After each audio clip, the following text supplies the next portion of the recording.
Міхаіл Пташук стаў зоркай пасля фільма ў жніўні 44-го. Стужка трапіла ў асноўныя намінацыі кінаprэміі Ніка. 26 красавіка 2002 года Пташук спяшаўся на цырымонію ўручэння. Ён толькі вярнуўся з Галівуду, дзе здымаў кіно «Песня розы».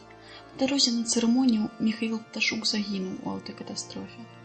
Радзіма Пташука – вёска Федзюкі на Берасцейшчыне. Ён нарадзіўся 30 студзеня 1943 года ў час акупацыі.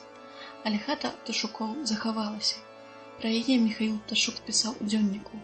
Калі уважліва паглядзець мае фільмы, можна ўпэўніцца, што ў кожным з іх адна і тая ж хата па планіроўцы. Чытаючы аповесць «Знак бяды», я бачыў свой дом, у якім вырас і з якога рана пайшоў у людзі. Усе героі рухаліся па маім федзюкоўскім доме.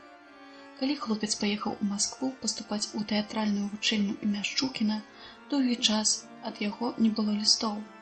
Старшыня сельсавета напісаў сам, адразу дырэктару вучэльні. Праз 2 тыдні маці Пташука прыйшоў адказ.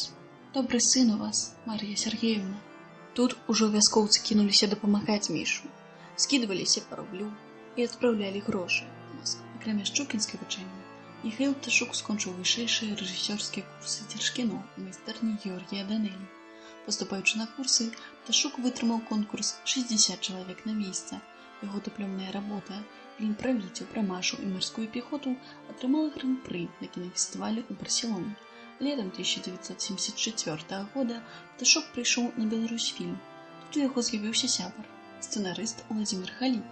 Уладзімір пісаў сцэнар да фільма пра Каліноўскага. І вось гэтым сцэнаром Міхась Пташук пайшоў па розных інстанцыях, згадаваў сцэнарыст. А інстанцый было шмат. Хадзіў, і ўсе гаварылі, што Міхась Пташук – гэта ж такая прыбіўная сіла, ніхто перад ім стаяць не зможа. Ён вярнуўся ні з чым.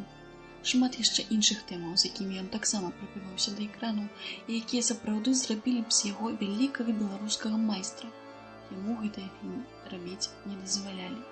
У фільмах перабудовачнай пары Пташук спрабаваў па-новаму усвядоміць гісторыю краіны. Наш бронепоезд, кааператыў палітбюро.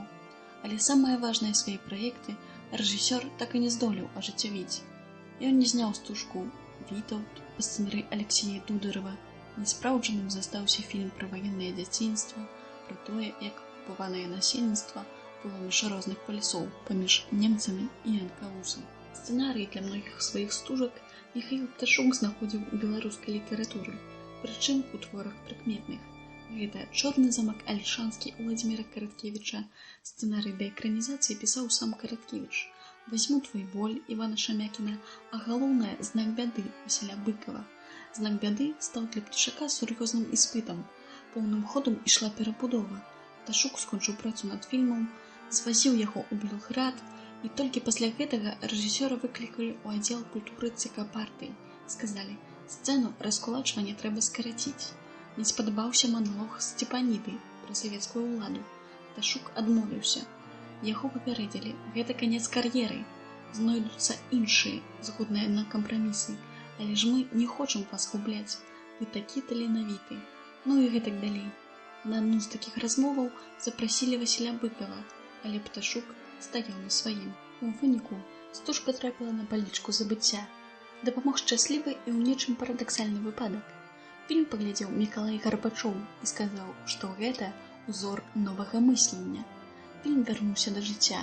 З ім Міхаіл Пташук аб'ездзіў паўсвету і сабраў процьму ўзнагарод. На радзіме таксама не крыўдзілі. Далі званні «Заслужаны дзеяч культуры Беларусі» і «Народны артыст Беларусі». Але найбольшым поспехам Пташука стаў фільм у жніўні 44-го. Менавіта пасля яго Міхаіла запрасілі ў Галівуд здымаць фільм «Песня розы». Былі ў рэжысёра вялікія пляны. Даўно хацеў зняць фільм па аповесці Святланы Алексеевіч «Чарнобыльская малітва». У Расіі замовілі ваенны фільм «Авіяносец», а ў Беларусі абяцалі сродкі на гістарычную стужку «Князь Вітаўт». Аднак не спраўдзілася. Замест Вітаўта на экраны выйшаў фільм пра Анастасію Слуцкую і, вядома, зусім іншага рэжысёра. У 2016 годзе у гонар Міхаіла Пташука назвалі вуліцу ў Менску па суседстве з вуліцай Віктара Турава. У роднай вёсцы рэжысёра Федзюках усталяваны памятны крыж.